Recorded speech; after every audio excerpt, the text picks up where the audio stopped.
Hola, hola, hola.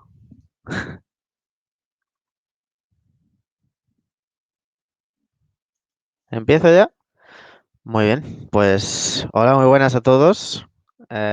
Mi nombre es David Alonso.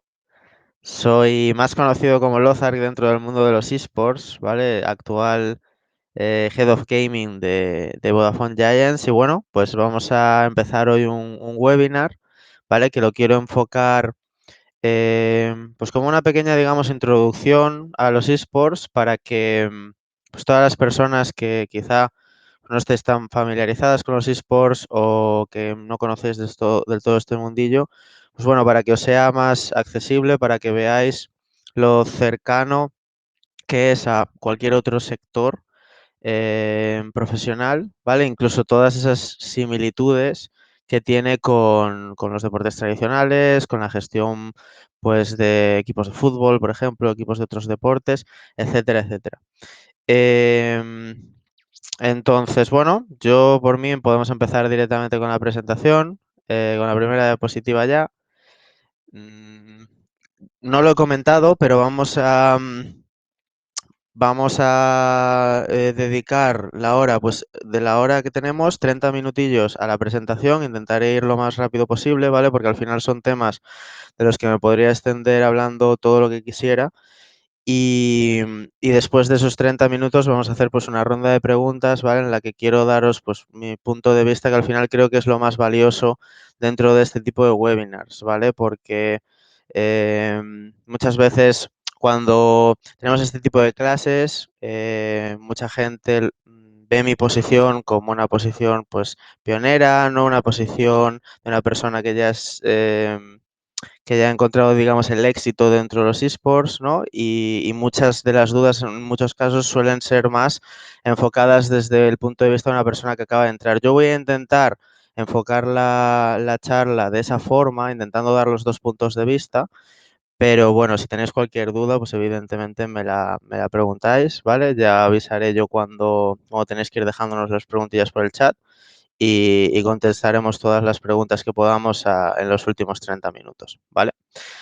Muy bien, estoy un poco nervioso hoy, no sé por qué. Em, básicamente, bueno, para quien no me conozca del todo, ¿vale? Quería empezar un poco introduciéndome. Ya lo dije antes, mi nombre es David Alonso, soy el Head of Gaming de Vodafone Giants, del grupo Good Game, ¿vale? Donde están marcas como también Existence, Barcelona Fighters y Sportmaníacos, pero yo trabajo principalmente el área deportiva dentro de Vodafone Giants. Soy una persona que lleva pues aproximadamente unos 6 7 años trabajando en esports. Empecé desde muy pequeño, con unos 14 añitos, ya jugando a videojuegos. La competición y el mundo de los videojuegos siempre me llamaron mucho la atención. Y bueno, tuve la suerte de que yo empecé como todo el mundo, ¿no? O sea, yo no tenía eh, un contacto, una persona que me iba a colocar donde yo quería desde el primer momento o algo así, o no tenía los estudios o no tenía la formación, ¿no? Como para poder aspirar a puestos importantes dentro de los esports. Y empecé pues abriéndome huecos, hablando con gente, conociendo jugadores, ¿no? Dentro del juego al que yo me dedicaba, que era el League of Legends. Una de mis estrategias para introducirme en este mundo fue la de crearme una cuenta de Twitter donde yo intentaba transmitirle a la gente mis conocimientos, ¿vale? A través de Twitter. En ese momento ni los esports eran muy conocidos, ni se empleaba Twitter de esa forma, ¿vale? Yo pues encontré esa manera de hacerme notar, de que la gente pudiese escuchar lo que yo tenía que decir si le interesaba, ¿no? Desde un punto de vista completamente competitivo, como ya digo, y analítico dentro del juego en el que yo me dedicaba, que era el League of Legends. Y a partir de ahí empecé a conocer mucha gente empezó a respetar mi opinión, etcétera, etcétera, y tuve ofertas de diferentes equipos, ¿no? Que cuando la figura del entrenador no estaba ni reconocida, pues ellos, oye, confiaban en que a lo mejor un entrenador o un analista les podía echar una mano, ¿no? Y yo pues tuve la oportunidad de entrenar algunos de los mejores equipos de España os lo puedo decir directamente, yo empecé en todo esto sin cobrar ni siquiera un euro. Estuve aproximadamente 6 meses trabajando sin cobrar, pero bueno, esta era mi pasión, mi obsesión, a lo que le veía futuro, lo que me gustaba hacer, ¿no? Y quería desde luego intentarlo. Entonces, después tuve la oportunidad de entrar en Giants. Literalmente fue debido a los resultados que estábamos obteniendo, etcétera. Y bueno, eh, a veces tienes como esa parada, ¿no? Esa suerte en tu vida que cuando llama a tu puerta, pues tienes que aprovecharla al máximo. Y yo desde el día que entré en Giants, pues quise aprovechar esa oportunidad lo máximo posible. Y aquí sigo, ¿no? Creo que son ya 6 o casi 7 años después. eh, Trabajando, ya digo, primero como entrenador y desde hace unos 3 años como director deportivo. Entonces, un poco para que sepáis quién soy, cuál es más o menos mi historia, ¿vale? Aunque evidentemente han pasado muchísimas cosas por ese camino, pero no podemos hablar ahora totalmente de eso.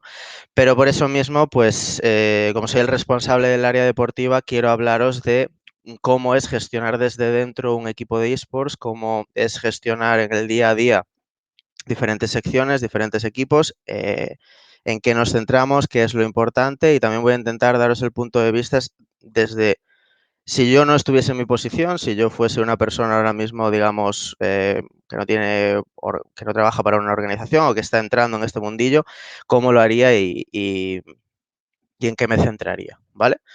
Entonces vamos a hablar sobre búsqueda de talento, sobre scouting, evidentemente. Eso es importantísimo si hablamos de la gestión deportiva, negociaciones, ¿vale? Puntos importantes en una negociación, los intereses que pueden tener, pues, diferentes jugadores, creadores de contenido y demás. ¿Cuáles son las posiciones clave dentro de todo staff o todo cuerpo técnico a nivel de gestión, ¿no? de personal, a nivel de gestión de equipos competitivos? Y bueno, en la siguiente diapositiva mmm, vamos a hablar de... ¿Puedes pasar, por favor, de diapositiva? Perfecto. Muchas gracias. Vamos a hablar también de las jornadas de trabajo, ¿vale? De equipos competitivos, un poco para que tengáis un ejemplo de cómo es el día a día de un equipo, ¿vale? También podemos hablar, pues, cómo es el día a día de una persona, pues, como yo, ¿vale? O diferentes posiciones que os puedan interesar. Eso ya me lo preguntaréis vosotros si tenéis alguna duda. Si me da tiempo, hablaremos... perfecto, perfecto. Veo que hay un poquito de delay pasando las diapositivas, no hay problema. Si me da tiempo, hablaremos también de diferentes tipos de entrenamientos, planificación, calendario, etcétera, o directamente lo mejor será que me preguntéis por este tipo de cosas si tenéis alguna duda, ¿vale? También, evidentemente, hablaremos de objetivos, ¿vale? Entonces, vamos a empezar. Em, de lo primero que os quiero hablar, ¿vale? Podemos pasar de diapositiva, por fin. De lo primero que os quiero hablar es un poco del ecosistema en el que nos encontramos dentro del panorama competitivo en España, ¿no? E incluso a nivel mundial, pero sobre todo nos vamos a centrar en España, ¿vale? Muchos habréis escuchado la palabra esports, muchos habréis escuchado la palabra videojuegos, etcétera. No son lo mismo, ¿vale? Hay muchos videojuegos y también hay videojuegos que no son esports o videojuegos que son esports, ¿vale? Esports es, digamos, la competición dentro del mundo de los videojuegos. O así por lo menos los hardcoretas como yo, ¿no? Que llevamos aquí muchísimo tiempo en esto, es como nos gusta definir los esports, ¿vale? Y como que somos muy exquisitos sobre lo que es un esport y lo que no es un esport, en muchos casos. Los títulos más conocidos como esports, ya digo, como videojuegos que son competitivos, ¿vale? Y como competitivos tienen que reunir una serie de características, pues a nivel de que la base del juego sea competitiva, quiero decir que el objetivo dentro de la partida sea que un equipo, que un jugador, ¿no? Ya sea pues un juego de equipo, un juego individual, derrote al otro, haciendo pues lo que sea, ¿no? Lo que sea necesario, cumpliendo con los objetivos necesarios dentro de la partida y que, digamos, es importante que ambos equipos o todos los jugadores dentro de esos juegos tengan las mismas herramientas o las mismas facilidades y ninguno cuente con ventajas a la hora de, pues, ganar una partida, ¿vale? Que todos se encuentren al mismo nivel, por así decirlo, que no exista azar o que no exista, pues, factores externos que puedan influir el rendimiento de la partida, ¿vale? O el resultado final de la partida. Entonces, los títulos más importantes que tenemos en España o los que históricamente más han destacado han sido juegos como Counter-Strike, ¿vale? Que lo ves ahí, CSGO, League of Legends, ¿vale? Son juegos que ya llevan, pues, triunfando en España más de 10 años, podríamos decir. Y además son los juegos especialmente League of Legends es el juego con más seguidores, con más fans, tanto a nivel, pues, ya no solo nacional, ¿no? Ya no solo a nivel de España, sino posiblemente en todo el mundo.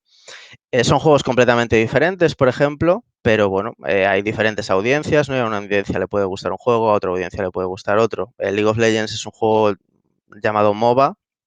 No quiero entrar tampoco a hablar mucho de esto, pero es un juego mucho más estratégico, donde cada jugador escoge un personaje y ese personaje tiene unas habilidades diferentes, ¿no? Y bueno, tienen que tomar decisiones en conjunto para destruir la base enemiga y proclamarse campeones de la partida. Mientras que Counter-Strike es un juego ya mucho más, bueno, es un juego de acción, es un juego de disparos, ¿no? Donde tienes que eliminar a los 5 contrincantes que tienes y ganarás la ronda y bueno, hasta que llegues a acumular un número de rondas que te haga ganar pues la partida.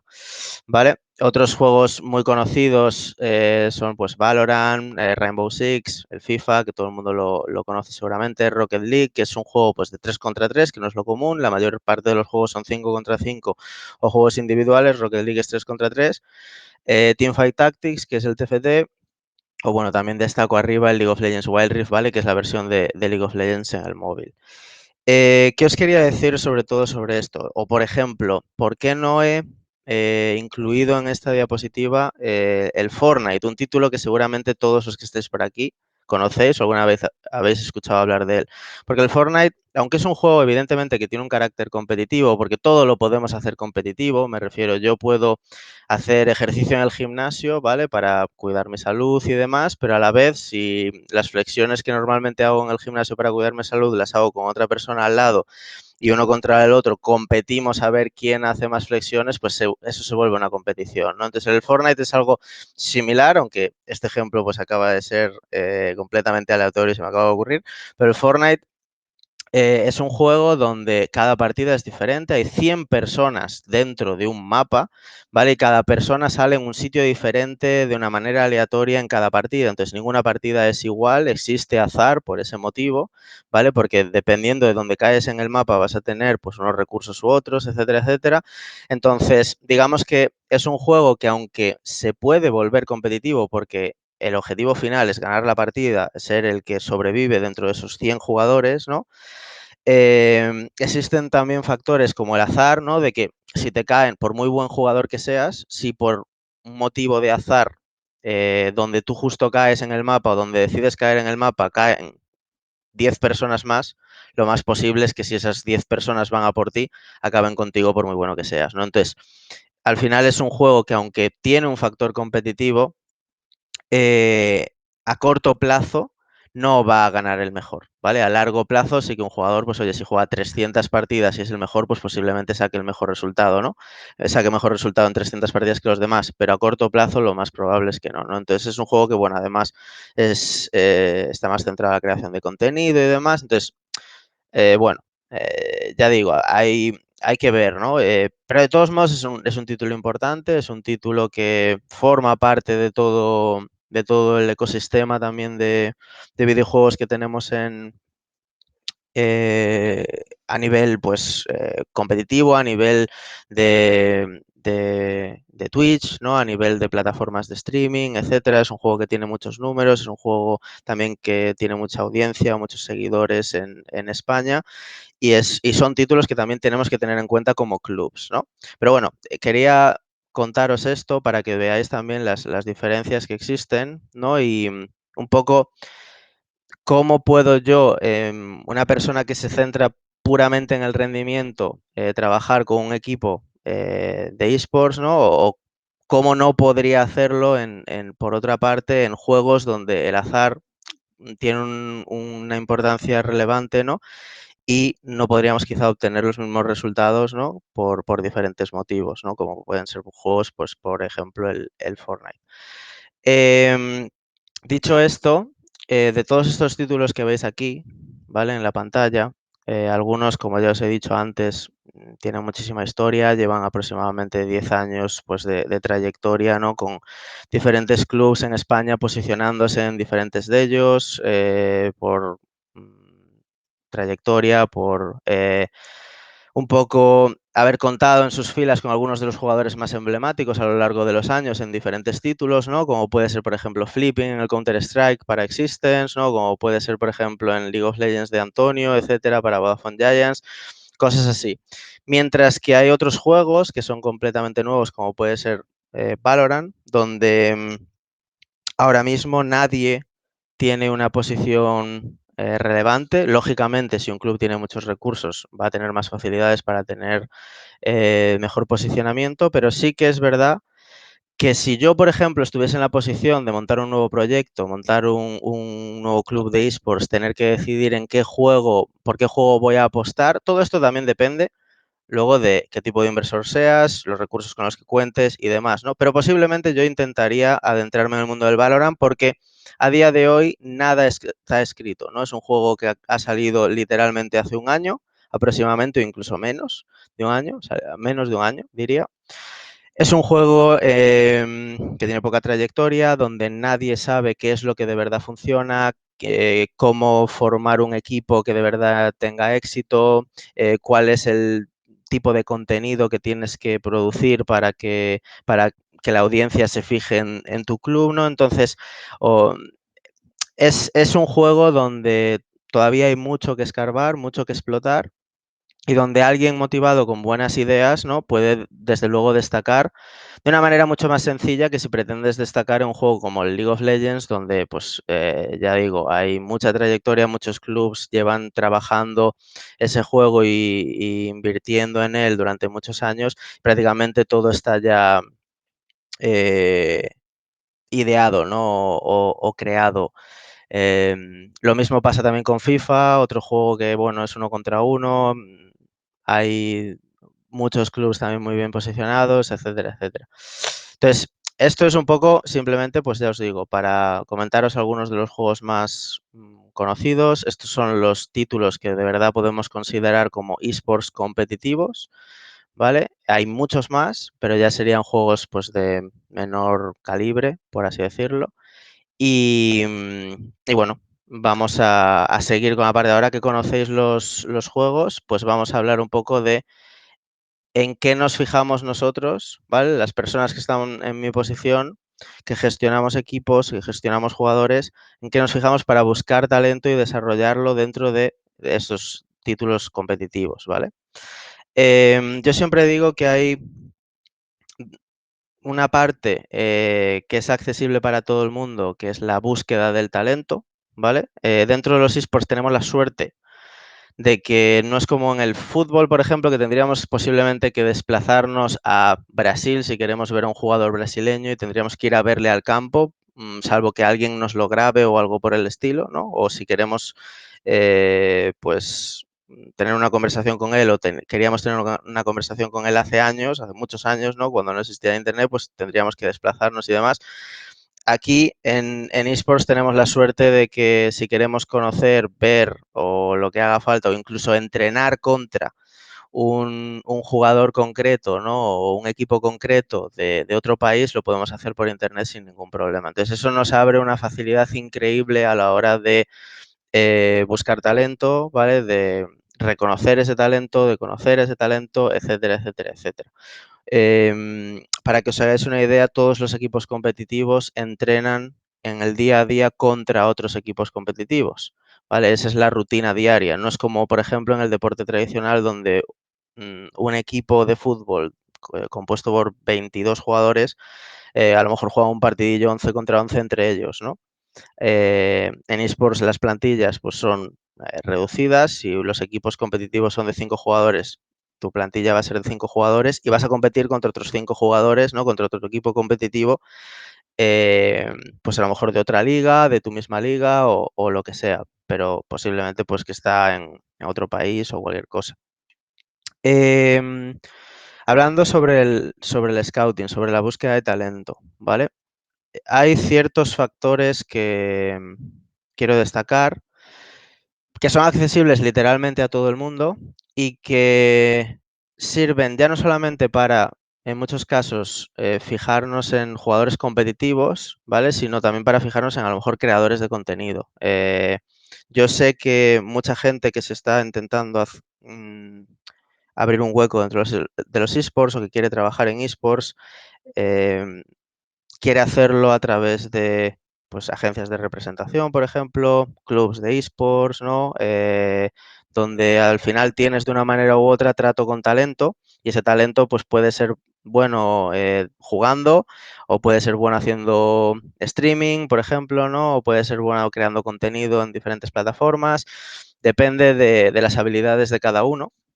Pero por suerte tenemos muchísima información a nuestro alcance y podemos interpretarla y analizarla muy fácilmente, ¿vale? Con tener ciertos conocimientos sobre lo que queremos encontrar es bastante accesible. Entonces, algunas de las herramientas, por ejemplo, que una persona en mi posición utiliza para buscar ese talento, ¿vale? Una de ellas, lo pongo ahí, son las bot reviews. Bot reviews es un concepto muy conocido que empleamos bastante. Es simplemente ver partidas, ¿vale? Desde ver partidas competitivas grabadas en diferentes plataformas, como puede ser, por ejemplo, YouTube, desde el punto de vista del espectador o desde el punto de vista del propio jugador. ¿Vale? Entonces eso nos sirve pues, para analizar sus rendimientos, sus movimientos, para analizar pues, su forma de jugar, etcétera, etcétera. Hay también un montón de páginas web, ahí os pongo algunas, ¿vale? Que sirven o que funcionan como bases de datos históricas para acceder a información, pues últimos resultados, incluso páginas más enfocadas a nivel estadístico, donde nos aportan directamente estadística pura del rendimiento de un jugador en partidos concretos, ¿vale? O incluso, por ejemplo, os menciono ahí Twitch Tracker. Twitch Tracker es una plataforma que no te sirve a nivel de rendimiento, pero sí que te sirve a nivel de audiencia, ¿no? A nivel de los números que tiene un jugador en, en Twitch, ¿vale? En su plataforma de Twitch, los viewers que tiene, los subs que tiene, etcétera, etcétera, que también es pues, en muchos casos interesante. Y tú tienes que saber al final con quién estás hablando, porque cuando llega una negociación, aunque tú busques un jugador competitivo, si es una persona también que tiene pues mucho engage, ¿no? O tiene mucha audiencia en plataformas de retransmisión y demás, tienes que saberlo porque posiblemente ese jugador no sea tonto, digamos, y te vaya a pedir más o mejores condiciones o lo que sea por futuros trabajos que puedan salir con marcas, representaciones, etcétera, ¿vale? Otras cosas que empleamos, feedback de excompañeros, de exjugadores, o de sus antiguos jugadores o de otros jugadores que se han enfrentado a ellos, analistas y demás. Diferentes tablas de clasificación que hay. Toda esta información la hay para prácticamente cualquier eSport competitivo, ¿vale? Con que un jugador destaque, vamos a decir, poco, o con que no sea un jugador desconocido que tenga al menos un año de recorrido a nivel competitivo, vas a tener información de todo tipo sobre cada uno de ellos, porque al final los jugadores están constantemente jugando en partidas clasificatorias entre ellos y demás, y de una manera u otra vas a poder acceder a esa información.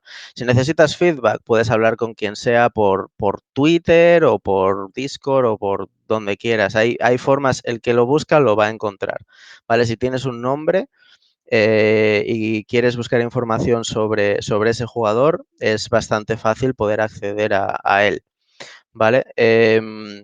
Después, bueno, su propio punto de vista, ¿no? Desde su streaming, lógicamente eso te da pues muchísima información sobre una persona, ya no solo a nivel mecánico, sino a nivel pues de cómo se expresa, de cómo habla, de cómo es, ¿no? Y demás.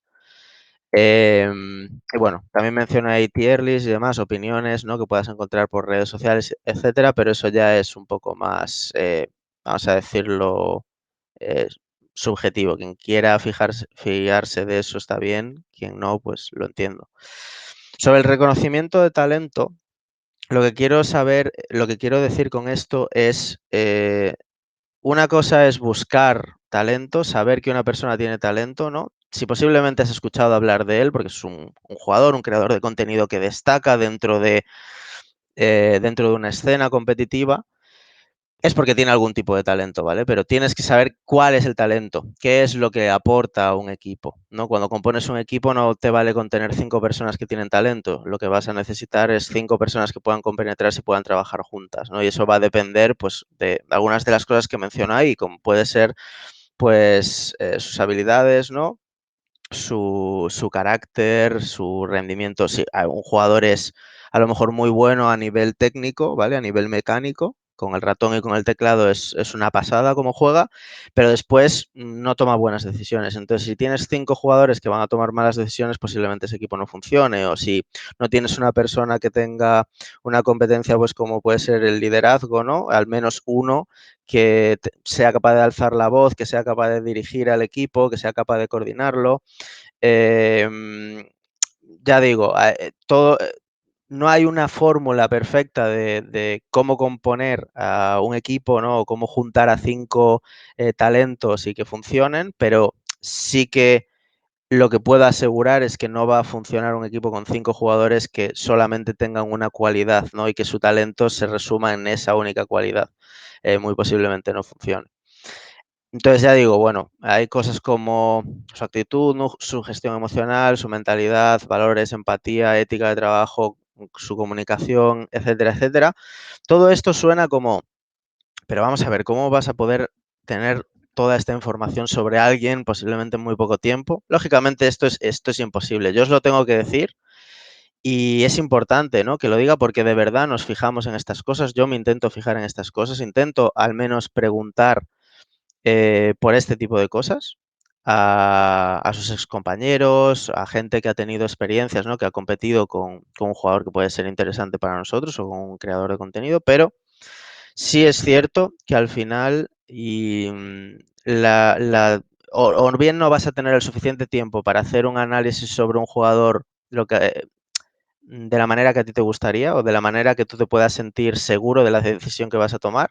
Del mismo modo que a lo mejor tienes el tiempo para hacerlo, lo haces y te lo quitan, ¿vale? O pueden pasar muchas cosas.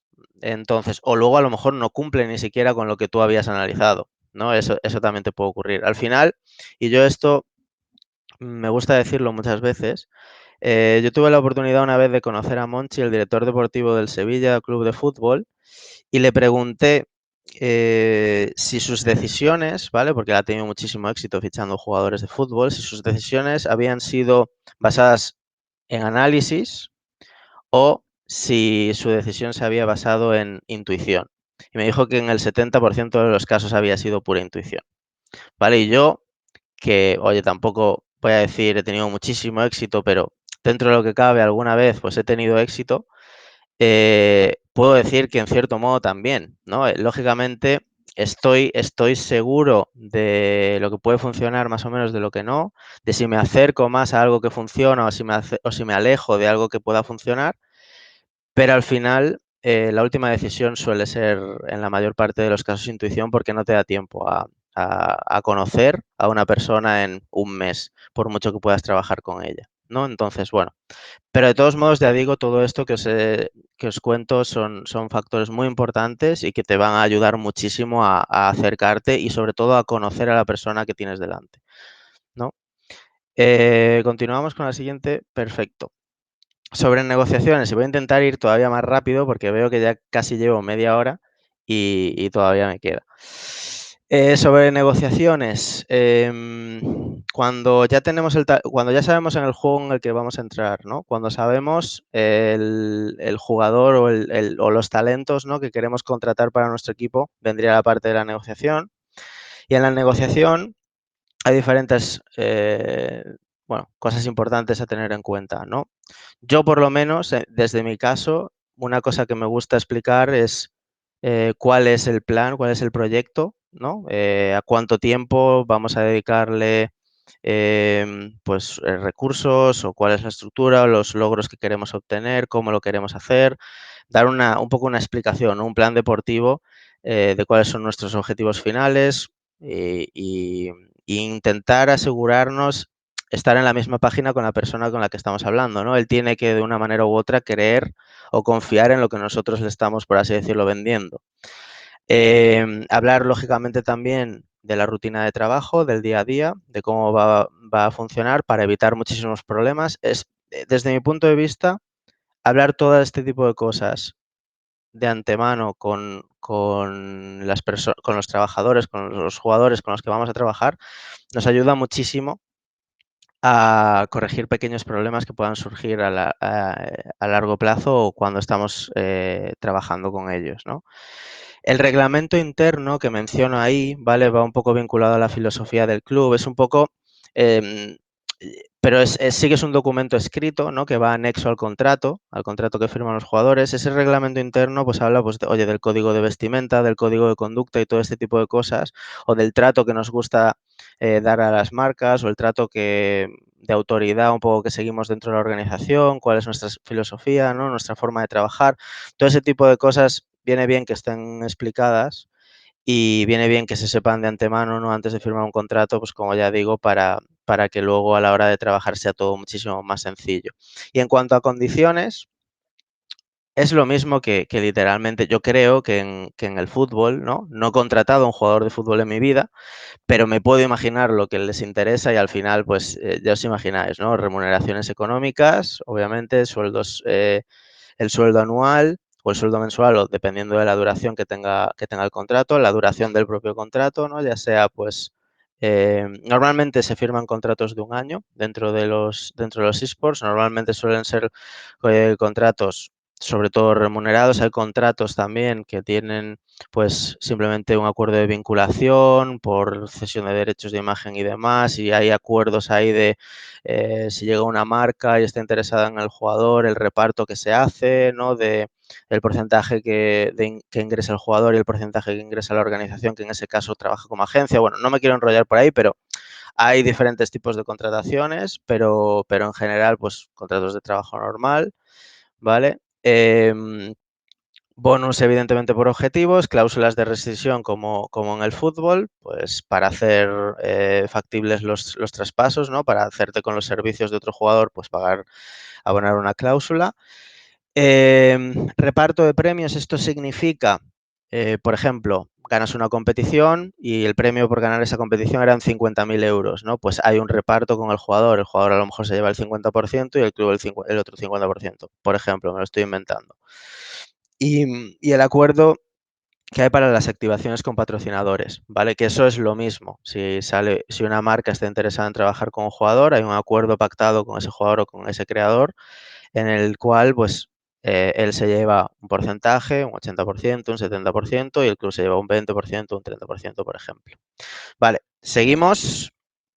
Perfecto. Sobre staff deportivo, aquí os quiero recalcar algunas de las figuras que trabajan a nivel organizativo, ¿vale? Y a nivel de gestión de talento dentro de un club de esports, ¿vale?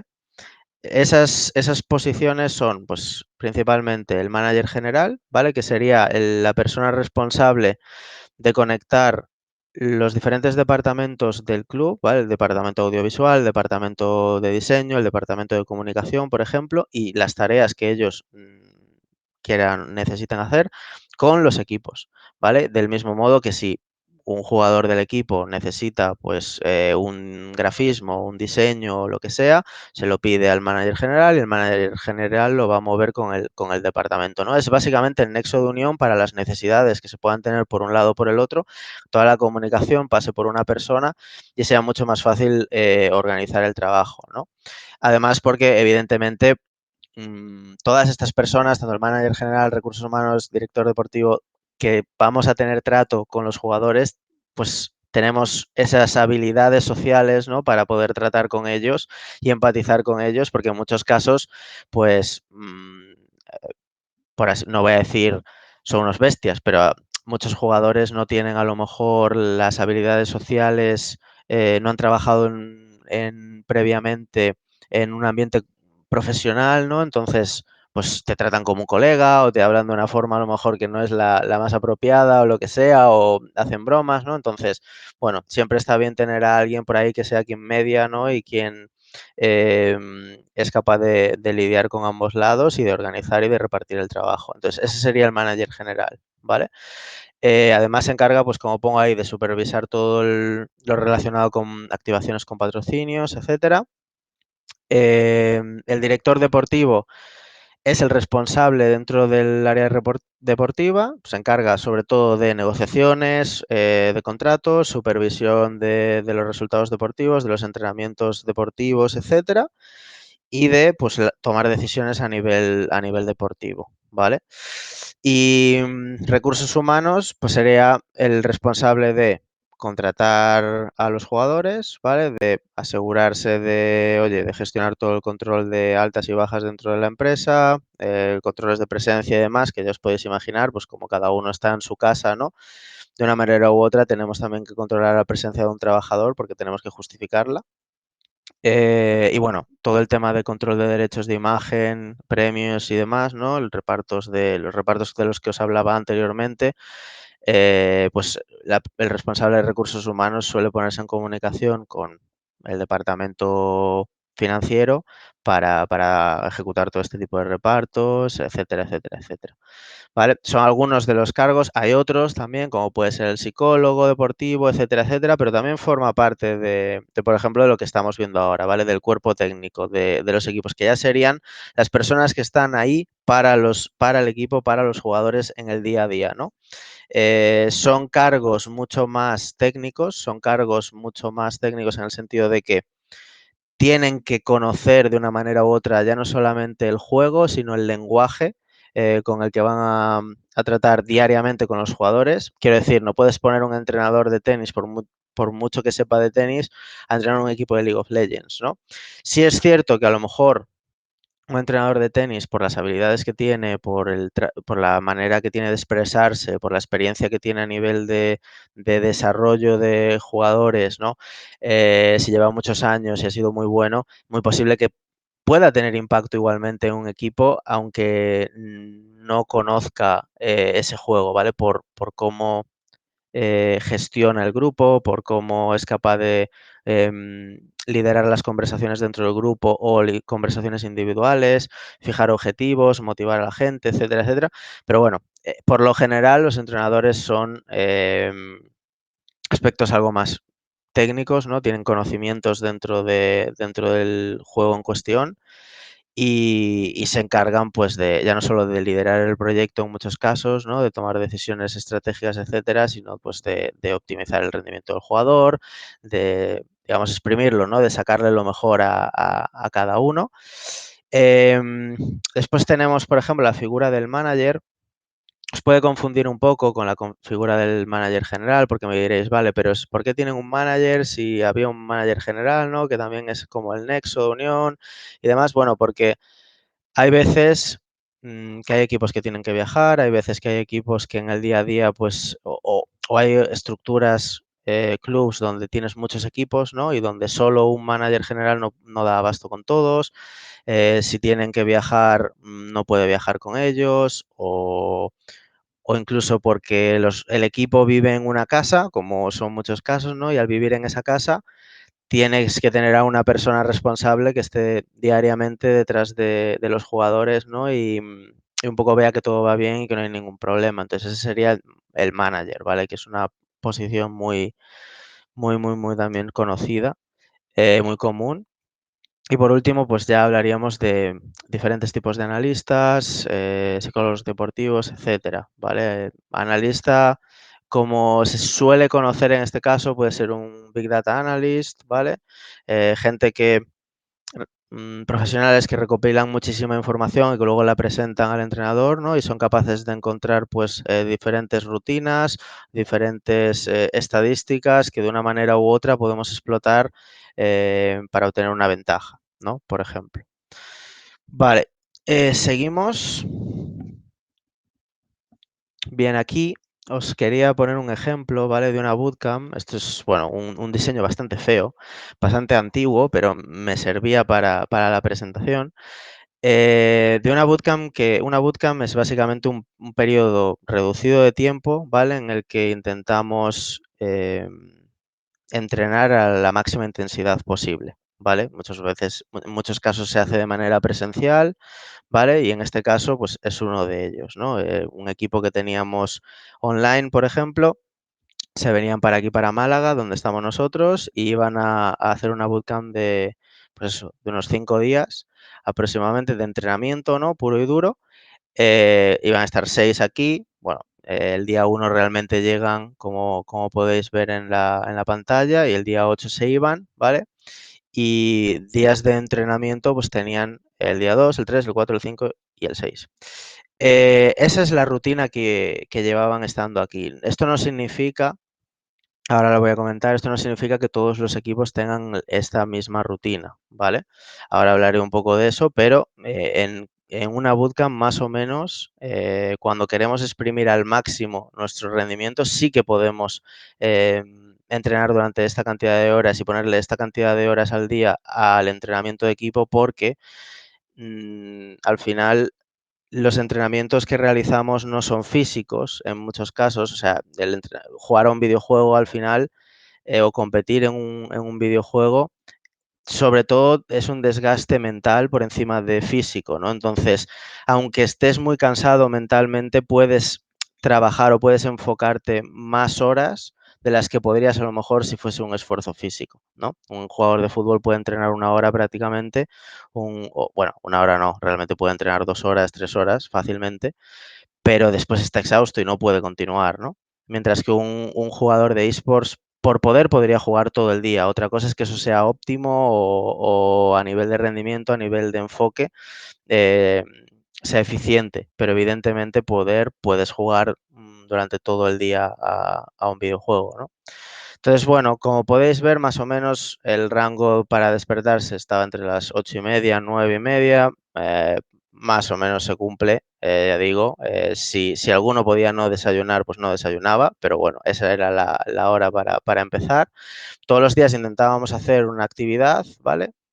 Como que se resumen los diferentes tipos también de entrenamiento que hacemos, ¿vale? El día 3, por ejemplo, podéis ver entrenamiento técnico. El entrenamiento técnico es entrenamiento ya del juego, habilidades que podemos desarrollar dentro del juego que intentamos exprimir al máximo un momento concreto o incluso crear pues cierta rivalidad entre algunos compañeros del equipo para que se piquen entre ellos, ¿no? Y se motiven los unos a los otros a superarse el uno al otro y de esa manera también entrenar. Otro día, por ejemplo, era un entrenamiento físico. No teníamos tampoco muchos días para hacer entrenamiento físico porque esta jornada era muy reducida, pero un día tenían que hacer entrenamiento físico también.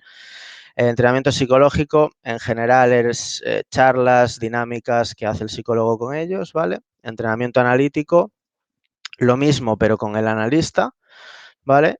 Eh, y con el entrenador, por supuesto, para un poco desarrollar algunas habilidades de análisis dentro del juego, ¿no? Y aprender un poco de otros equipos, qué tipo de decisiones toman y demás. Ese es otro tipo de entrenamiento que hacemos en muchos casos.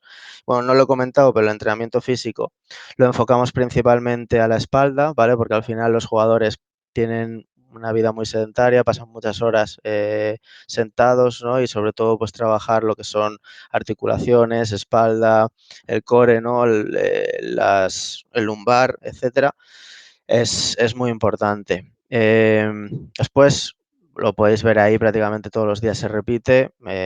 Comida, una hora de calentamiento, empiezan los bloques de entrenamiento. Ya digo, entrenamos contra otro equipo, todo eso está fijado de antemano. Se suelen entrenar unas 3 horas aproximadamente y se hace un descanso de una hora y luego se vuelve a continuar. El segundo bloque no suele durar 3 horas, suele durar unas 2 horas, pero bueno, más o menos para que os hagáis una idea, ¿vale? Suelen ser unas 5 o 6 horas al día aproximadamente. A veces se empieza antes, se empieza a las 2, otras veces hay otros equipos en otros juegos que empiezan a las 12 y acaban a las 6 de la tarde. Eso depende. Depende del juego, depende un poco de la cultura que haya detrás, varía, pero más o menos es siempre lo mismo y más o menos es el mismo número de horas. Que ojo, no estoy diciendo que sea lo más eficiente, pero bueno, después podemos en las preguntas, si queréis, hablar de eso. Se termina el día con una sesión un poco de conclusiones, feedback y demás, y después pues ya cenar y descansar, ¿no? Tiempo libre para hacer un poco lo que quieran y volver a empezar. Em, ya si fuese online, si no fuese una bootcamp de máxima intensidad, digamos que lo que veis por la mañana lo reduciríamos o pasaríamos a hacer actividades 2, 3 mañanas, 2, 3 días a la semana, ¿vale? No digamos todos los días como está ahí. Entonces se les daría bastante más tiempo a los jugadores por la mañana. Vale, continuamos.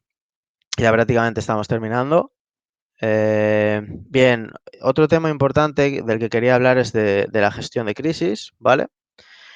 Porque bueno, hay diferentes tipos de crisis, ¿no? Pueden haber malos resultados deportivos, puede haber conductas indisciplinadas, puede haber conflictos con diferentes marcas, puede haber pérdidas de posición, y ahora explicaré un poco más a fondo lo que significa, acusaciones, críticas, y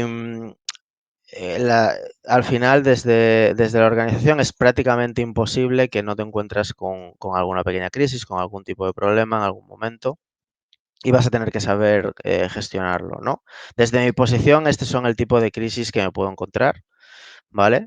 Aunque pueda, oye, si hay una crisis en cualquier otro departamento de sección, voy a intentar echar una mano, ¿no? Pero de estas me voy a tener que encargar yo directamente. Entonces, si por ejemplo hay un mal resultado, por ejemplo, te quedas fuera de playoffs en una competición importante, donde eres favorito, tienes un equipo con uno de los presupuestos más altos de la liga y demás, pues vas a tener que tomar decisiones, vas a tener que hacer cambios, vas a tener que saber qué es lo que está funcionando, qué es lo que no. De ahí el trabajo de conocer el juego, de poder supervisar el trabajo de los entrenadores, de conocerlos. Mucha gente me pregunta, pero tú sabes de todos los juegos en los que tenéis un equipo, más o menos. No es lo óptimo, ¿vale? De hecho, por eso lo que es mi posición está transicionando y transicionará seguro en el futuro a directores de diferentes secciones, director de League of Legends, director de Valorant, director de Fortnite, director de tal. Pero bueno, de momento en mi caso más o menos me defiendo, ¿no? Y intento también tener pues una o dos personas de confianza dentro de cada sección en las cuales me apoyo para también poder tomar todo este tipo de decisiones, ¿no? Conductas indisciplinadas, como por ejemplo que un jugador o un equipo en un momento oportuno por una decisión de un árbitro que no le ha gustado, pues decida retirarse de la competición. Lógicamente este tipo de cosas, pues a través del contrato puedes tomar decisiones, ¿no? Ya sea expulsar al jugador de la organización, multarle, lo que sea un poco necesario, dependiendo de la infracción. Pero bueno, esto también afecta a otros departamentos, ¿no? Afecta seguro al departamento de comunicación, etcétera, etcétera. Y está muy bien pensar en estas cosas y tenerlas en cuenta para poder cubrirte las espaldas pues en contratos y en toda esta información un poco que compartes con los jugadores antes de que formen parte de tu organización para que esto pues evidentemente no ocurra nunca, ¿no? Conflictos con marcas, esto nos ha ocurrido, a nosotros nos patrocina Nike, y de hecho creo que fue el día después de la presentación, uno de nuestros jugadores apareció en una competición con una camiseta de Adidas. Vale, esto fue increíble, pero ocurrió. Y por eso digo que hay que ser muy conscientes también de estas cosas, y quería reflejarlo, ¿no? En una diapositiva. Pues evidentemente el jugador en ese caso tuvo que ser multado, ¿vale? Porque el aviso era muy reciente, fue de un día para otro y fue mala suerte, no lo hizo a mala voluntad, pero no te queda otra, ¿no?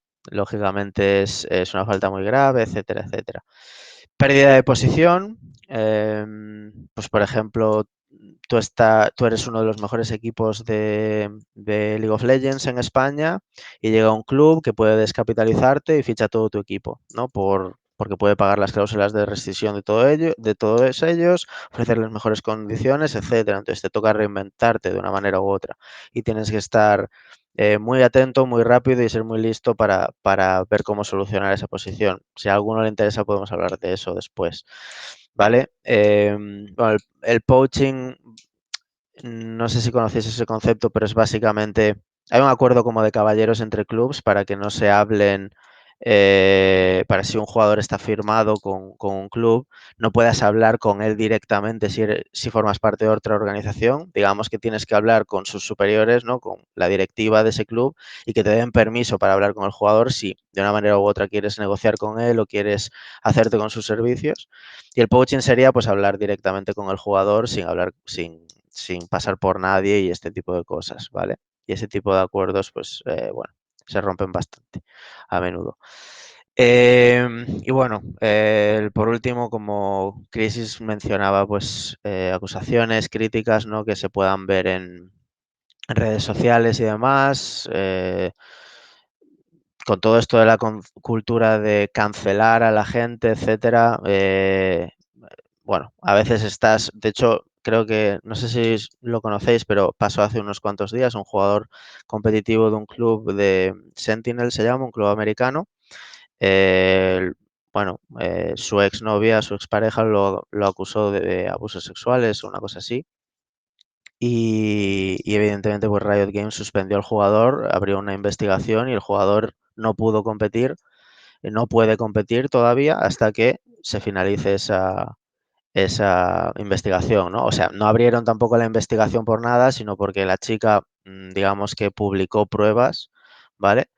En redes sociales sobre, digamos, asegurando que eso había ocurrido, etcétera. Entonces, bueno, por ese motivo, pues, de una manera u otra, afecta al proyecto entero, ¿no? Y afecta especialmente a la organización, que posiblemente no tenga culpa de nada, pero bueno, este tipo de cosas ocurren bastante a menudo también y todos estamos un poco, nadie está exento, ¿no? De que esto ocurra. Vale, y por último, mencionar un poco así rapidito por encima, porque al final quería hablar 30 minutos y he hablado 50, me he pasado. Pero bueno, de objetivos y expectativas, ¿vale? Mm, mucha gente me dice, cuando se trata de, por ejemplo, motivar a un jugador, ¿cómo los motiváis? ¿No? ¿Cómo motiváis a un jugador? ¿O cómo conseguís que cumplan vuestros objetivos? Estas cosas. Nosotros no somos animadores, ¿no? Que estamos detrás de los jugadores y venga, tío, tú puedes, o cualquier cosa de estas. Lógicamente, en cierto modo, de una manera u otra, algunas veces lo hacemos, pero no es la manera más, digamos, eficiente. Hay personas que se pueden motivar porque sí, porque el apoyo, no, que alguien esté detrás, le... perdón, es verdad, que es que iba yo todo rápido y casi me olvido. Ir poniendo, porfa, preguntas, ¿vale? Que tengáis, así vamos ganando tiempo, que ahora acabo la presentación en breve y voy contestando todas vuestras preguntas, ¿vale? Entonces, bueno, básicamente de la manera un poco de la que la motivación para cumplir los objetivos, ya no solo de la organización, sino los objetivos propios, que esa es la motivación más importante, ¿no? Que puedes tener, la motivación que es tuya propia. Em, lo que nosotros desde una organización hacemos es establecer evidentemente objetivos, ¿vale? Que sean objetivos pues realistas, que sean objetivos, oye, que sirvan como motivación para un jugador y que se puedan cumplir, ¿no? En el periodo de tiempo en el que vamos a trabajar juntos o en el que vamos a colaborar, como puede ser pues ganar la liga más importante, ¿no? Entonces, si ese es tu objetivo y si tú se lo demuestras al jugador y él tiene el mismo objetivo que tú, ese jugador va a formar parte de tu organización y lo va a hacer de una manera mucho más motivada, ¿no? Que si no, que si a lo mejor simplemente accede a trabajar contigo por remuneración económica, por ejemplo, ¿no? Al final, la remuneración económica está muy bien, por supuesto, todo eso lo tenemos todos muy claro, pero cuando cuando durante todos los días tienes que entrenar unas 6 horas al día, ver un montón de partidas competitivas, estudiar el juego, analizar el juego y demás, necesitas algo más, necesitas un objetivo, ¿no? Que te motive, necesitas esa zanahoria, ¿no? Que tienes que perseguir constantemente, diariamente. Entonces, ahí es cuando tenemos que hablar de ciertos objetivos que fijamos desde el principio de la temporada, que los tenemos muy claros, que son por lo que queremos luchar, ¿no? Y que algunos de ellos pues, son competitivos, por ejemplo, ganar una competición, ganar la Superliga, ¿no? Cualquier jugador que entre en Giants, en Vodafone Giants, en League of Legends, sabe que entra para ganar la Superliga, sabe que no hay otro objetivo que no sea ese, ¿no? Entonces, eso además incluso crea marca, ¿no? Es como que vinculas el ganar con tu marca, ¿no? Con tu objetivo y se crea como una cultura de ganar que es muy positiva para, para continuar siendo competitivos a lo largo de los años, ¿no? Después hay objetivos, ¿no? Como pueden ser objetivos de entrenamiento, pues por diferentes aspectos muy concretos del juego. Esto lo tendríamos que hablar de algo muy, muy específico para que me pudieseis, por ejemplo, entender, pero pues si un jugador, si ha salido justo, han metido una actualización en un juego, han metido un personaje nuevo o algo por el estilo, pues un objetivo de un día en concreto puede ser pues jugar el mayor número de partidas posibles con ese personaje, por ejemplo, ¿no? Y tenemos objetivos, fijamos objetivos diariamente para facilitar pues nuestra evolución, ¿no? Pues nuestro progreso. Por supuesto, después, evidentemente, hay objetivos personales, ¿vale? Siempre intentamos que todos nuestros jugadores y equipos tengan objetivos personales fuera del juego, ¿vale? Como puede ser levantarse temprano, comer más saludable, hacer ejercicio físico todos los días, porque está bien tener un reto, tener un desafío contigo mismo fuera de tu trabajo para poder desconectar. Entonces, bueno, eso es algo que también perseguimos bastante y que tratamos de inculcar a todas las personas que trabajan en el club. Y, y objetivos de equipo, pues lo mismo que los diferentes equipos los diferentes objetivos de entrenamiento, pero más pues en conjunto, ¿no? Oye, si vamos a trabajar en equipo, si vamos a trabajar juntos, ¿cómo lo vamos a hacer? De esta manera, de esta otra, vale, pues si ese es nuestro plan, vamos a seguirlo todos los días, ¿no? Y un poco, pues, diariamente asegurarse de que ese objetivo, ¿no? Se cumple. Bien, entonces, más o menos he acabado. He tenido que hacerlo muy rápido, no tanto como me gustaría, pero no pasa nada. Igualmente me he extendido muchísimo. Muchísimas gracias a todos los que estéis por aquí y vamos a ir con las preguntas. Vale, me pregunta Garonte Gaming. ¿Qué crees que debe tener un club emergente para destacar dentro de los clubes establecidos? Eso es una muy buena pregunta, ¿vale? Y de hecho me imaginaba que alguien me la preguntaría. Eh, yo lo que pienso, ¿vale? Es que mm,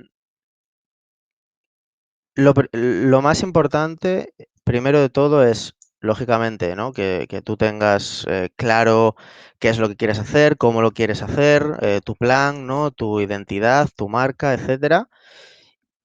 Y después intentar esa idea que tienes, explotarla, ¿vale? De la mejor manera posible. Me explico. Estos son palabras vacías, ¿no? Lo que te acabo de decir, pero me explico. Por ejemplo, si un club que ha podido destacar en España en los últimos años más o menos, ha podido ser, yo qué sé, Team Heretics o ha podido ser Mad Lions, por ejemplo, por no hablar de Vodafone Giants, ¿vale? Mad Lions, pues, oye, de una manera u otra, cuando empezó los primeros años, algo que hacía diferente a todos, ¿vale? Que hizo que nos llamase la atención, ¿vale? Ellos tenían una mascota, ellos tenían un león que a todos los eventos presenciales, pues iba ese león, ¿no? Y se ponía a hacer su show y esas cosas. ¿Es una tontería? Pues para muchos sí, para otros no. Pero lo que te puedo asegurar es que de una manera u otra consiguieron llamar la atención de toda la gente, ¿no? Y de una manera u otra, tanto para los que les parecía a lo mejor ridículo o innecesario como para los que no, pues Mad Lions estaba ahí y empezabas a escuchar hablar de ellos era una manera de publicitarse, ¿no? En cierto modo. Yo pienso que Muchos clubs no tienen una identidad definida en redes sociales, muchos clubs no representan nada en su área deportiva, en los equipos que construyen, no muestran una filosofía clara, no muestran una identidad clara de marca. Yo pienso que definir eso e intentar ejecutarlo es la única manera, ¿vale? De que se sepa cuál es como tu hueco y que la gente que sigue los esports pueda entender qué es lo que quieres tú conseguir, ¿vale? Eh, yo creo eso, que está bien hacer cosas distintas a otros, pero evidentemente tienes que tú tener un plan y ejecutarlo, ¿vale? Y que esté, que todas tus decisiones, todas las decisiones que tomes, se vean, que ese plan se vea definido en todas las decisiones que tomas como marca, ¿vale? Eso creo que de una manera u otra te puede hacer destacar poco a poco. Porque pensar en voy a crear un equipo y va a ser mejor que el de todos los demás, eso es muy difícil, eso pasa muy pocas veces, muy complicado. Los jugadores a la mínima que quieran se van a poder querer ir o les van a ofrecer mejores condiciones. No funciona, o sea, el plan va mucho más allá de tener 5 jugadores que funcionen o no. Otra pregunta, ¿es necesaria formación académica formal para entrar en los esports que aportan los cursos como Squarebox? John Escarzo, vale. Pues mira, es una muy buena pregunta, ¿vale? Yo cuando empecé en todo esto no tenía ningún tipo de formación. Yo estaba estudiando economía y empecé a aprender sobre coaching, pero sobre la herramienta de coaching psicológico que te, que te, que te, que puedes estudiar en diferentes escuelas, ¿vale? Sobre psicología, sobre coaching y demás. Y a mí me sirvió igualmente estudiar todas esas herramientas porque empecé a extrapolarlas a mi día a día, a mi trabajo y a los esports, ¿vale? Ahora hay muchísima más información que en aquel entonces. Ahora es mucho más accesible y mucho más fácil aprender o saber sobre los esports y el paso que te puede dar la formación es impresionante. O sea, te va a hacer avanzar muchísimo más rápido y no perder tanto tiempo como el que, en cierto modo, tuvimos que perder los que empezamos hace muchísimos años, ¿no? Em, si te refieres a para entrar en un club, ¿vale? Yo creo que no es completamente necesaria, pero de una manera u otra, eh, vamos, yo si fuese la persona que contrata a alguien dentro del mundo de los esports, me gustaría que de una manera u otra esa persona estuviese familiarizada o bien con los esports o bien con con un sector bastante similar, ¿vale? Con un deporte tradicional o algo por el estilo, ¿no? Y que, oye, sea una persona pues que tenga ciertos conocimientos sobre cómo funcionan los clubs, cómo funciona la competición, algo un poco por ahí, ¿no? Que sea más un poco un fanático en ese sentido, que sea una persona que ha trabajado en el área de marketing de algún club o de alguna marca que sea relativamente similar o una startup o algo así. Mm, viene bien de todos modos, ¿eh? Conocer lo máximo posible o lo más cercano posible a los esports te va a venir bien, por supuesto. José Loamil, ¿qué perfiles profesionales se buscan en la estructura de un club? Em, vale, perfiles profesionales. Si te refieres a estructura de un club como por ejemplo pues la gestión deportiva, ¿vale? Como estábamos hablando en el webinar, am, te diría que una de las cosas más importantes, evidentemente, es un trabajo, o sea, una persona con habilidades sociales, ¿vale? Que esté dentro del mundillo, que sea capaz de congeniar, empatizar, ¿no? Con jugadores, que hable un poco su mismo idioma, que sea capaz de acercarse a ellos, ¿no? Eh, Eso es lo principal, ¿vale? Luego que sea una persona, oye, pues organizada, una persona que sea eh, que tenga ciertas habilidades también pues para liderar, para escuchar, ¿no? Para el trato en ese sentido, diario. Uh, es que no sé, o sea, la pregunta es muy general, ¿vale? Y no sé si quieres a lo mejor concretármela un poco más, pero básicamente el perfil es ese. El perfil profesional sería ese. No, entonces, bueno, vale, si me decís que no hay más preguntas, pues perfecto, pues listo. Entonces, nada, pues muchísimas gracias, ¿vale? A todos. Lo hemos tenido que hacer un poquillo rápido, también por mi culpa, porque, bueno, he hecho una presentación demasiado larga, pero espero que os haya gustado. Espero que hayáis aprendido, por lo menos, pues que os haya servido para conocer algunos conceptos que no conocíais hasta ahora referentes al mundo de los esports y demás. Y por mi parte, pues nada, despedirme, muchísimas gracias y nos vemos pronto.